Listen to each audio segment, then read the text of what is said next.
Hello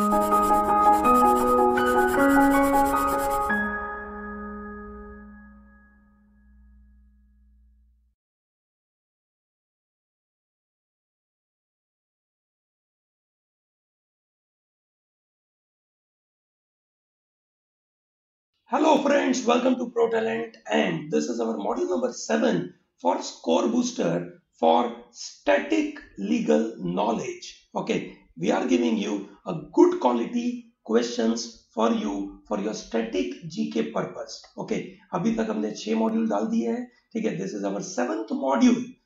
please tell me how do you like this sessions. Okay, आपको ये sessions कैसे लग रहे हैं? ठीक है, और इससे आपको फायदा हो रहा है, नहीं हो रहा है, प्लीज आप वो मुझे कमेंट सेक्शन में बताइए, so that I can continue doing this particular module. मेरा मानना है कि ये बहुत अच्छे हैं और ये आपको करने चाहिए. ओके, चलिए फटाफट देखते हैं. पहला सवाल आपके सामने आ रहा है.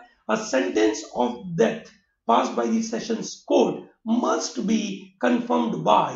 भारत में जो इंडियन पिनल कोड के अंदर जो बोला गया कि डेथ सेंटेंस मिलेगा for a particular kind of crime, generally in the rarest of rare kind of crime जो डेथ सेंटेंस मिलेगा, ध्यान रहे कोई भी छोटी वाली court that is a trial or a sessions court can give a death sentence provided it is confirmed by high court. Okay, so therefore answer would be high court. ध्यान रखिएगा, हालांकि सुप्रीम कोर्ट में हम इसके बारे में appeal कर सकते हैं, but high court has to confirm that only and only then this that sentence will be applicable. Question number 2 बहुत ही मजेदार है.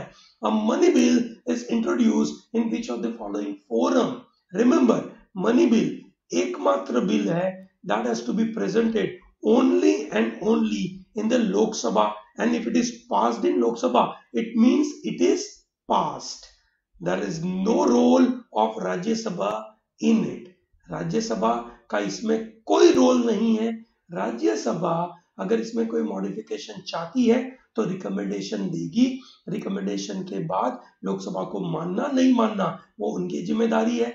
लोकसभा अपने यहाँ पे पास करेगी, फिर राज्यसभा में इस बिल को भेजेगी और उसके पास 14 डेज है. 14 डेज के अंदर उसको जो रिकमेंडेशन देना है तो दे, नहीं तो ना दे. Answer would be a, Lok Sabha. Sub judice, when a matter is sub judice, उसका यह मतलब है कि the matter is under consideration of a court of law. Okay, law में है ना, या कोर्ट में ये केस चल रहा है और इसकी वजह से उसको बोला जाता है matter is sub judice. When matter is sub judice, ठीक है, उसके बारे में कोई बातें नहीं कर सकते. So answer would be A. Coming to question number 4, who among the following had not been the chief election commissioner of India? Okay, भाई नीचे में से कौन चीफ इलेक्शन कमिश्नर नहीं रहे हैं?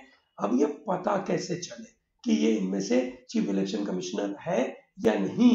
ओके, सो एक बहुत अच्छा सा तरीका मैं आपको बताता हूं जो स्टूडेंट्स ऐसे सवाल पहली बार देखते हैं. तो मेरा मानना है सबसे पहले तो फटाफट गूगल में इन सबके नाम डाल दीजिए, who are they, and then you will get a series कि एग्जैक्टली ये लोग कौन है. ओके, और इनमें से जो बंदा नहीं है वो एग्जैक्टली कौन है. Okay, so answer is D. फटाफट मुझे बताइएगा who is mister R S Verma और क्यों उनका यहाँ पे क्वेश्चन पूछा गया है. क्वेश्चन नंबर 5, ठीक है. In India the power to increase the number of जजेस in supreme court lies with whom? The power to increase number of judges lies only and only with the parliament, that is people of India. Okay, so answer would be parliament. Coming to number 6, in the constitution, promotion of international peace and security is mentioned in. भाई कौन international piece और security maintain कर पाएगा? Citizens कर पाएंगे? नहीं. कौन कर पाएगा? State. So therefore it is directed towards the state and that is called DPSP. Okay, that's a very easy question. Coming to number 7, maximum number of members that legislative assembly of a state in India can have. Okay, now that's a very static GK का question. maximum कितने number हो सकते हैं in a legislative assembly? There are maximum 500 people will be a part of legislative assembly who is empowered by the constitution of India to dissolve Lok Sabha before the expiry of its term. उसके expiry के पहले कौन इसको dissolve कर सकता है? It is president of India on the advice of prime minister of India. Okay, ध्यान रहे इंडिया में ये पक्का है that there is a 5 year term. Okay, ठीक है, हमने हमारा जो ये इलेक्शन का विचार है वो ब्रिटिश से लिया था। ब्रिटिश में भी प्राइम मिनिस्टर का 5 साल का टर्म होता है, पर प्राइम मिनिस्टर अगर डिसॉल्व करना चाहे तो वो डिसॉल्व कर सकते हैं। अपने यहाँ पे president will dissolve, but yes under the aid and advice of prime minister. So roughly same idea हमने adopt करा है from UK. Okay, so answer would be C. Coming to question number 9, it says in the vicarious liability. So vicarious liability का मतलब है कि भैया you are a principal and you have appointed agent, ठीक है, agent ने कुछ गलती करी और उसकी वजह से आपकी लायबिलिटी क्रिएट हो रही है, that is called vicarious liability. That is called employer is liable for employee's tort. Employee ने कुछ गलती करी तो who is liable? Employer. Coming to number 10, for a strict liability under tort it is necessary that the dangerous thing must escape from the land. Number 1, dangerous thing should be brought on the land and there is unnatural use of the land. ये तीन चीज होगी तभी हम क्या बोलेंगे उसको? strict liability. There is a difference between a strict liability and absolute liability. क्या difference है?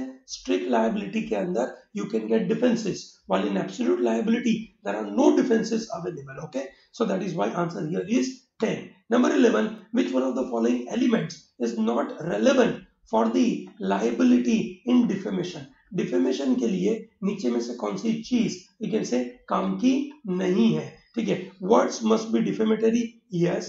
Words must be referred for the plaintiff, yes. It is published, yes. The words must be necessarily in writing, ये जरूरी नहीं है।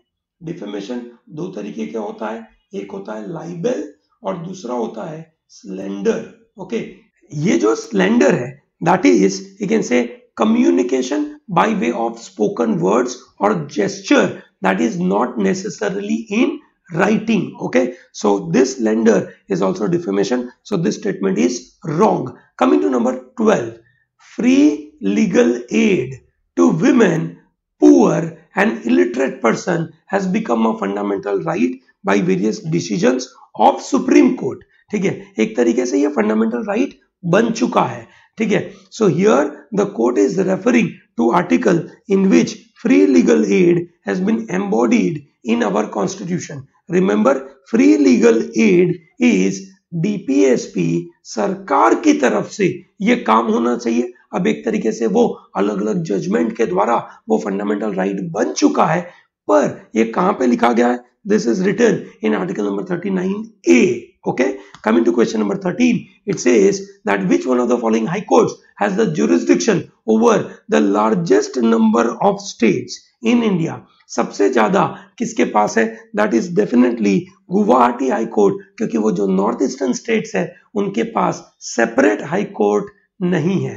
Okay, coming to number 14, parliament of India consist of, this is repeated but this is very important question and this is Lok Sabha, Rajya Sabha and president of India. Answer would be A. Coming to number 15, finance commission of India is a constitutional body. क्यों constitutional body है? हम आगे बात कर चुके हैं कि भाई India is a quasi federal country, states के पास अपने पैसों का डायरेक्ट पावर थोड़ा सा लिमिटेड है और इसकी वजह से सेंटर के पास से जो उनको पैसे मिलने चाहिए उसके बारे में कोई एक कॉन्स्टिट्यूशनल बॉडी होनी चाहिए जो उनको बताए कि भैया ये पैसा इनको मिलेंगे।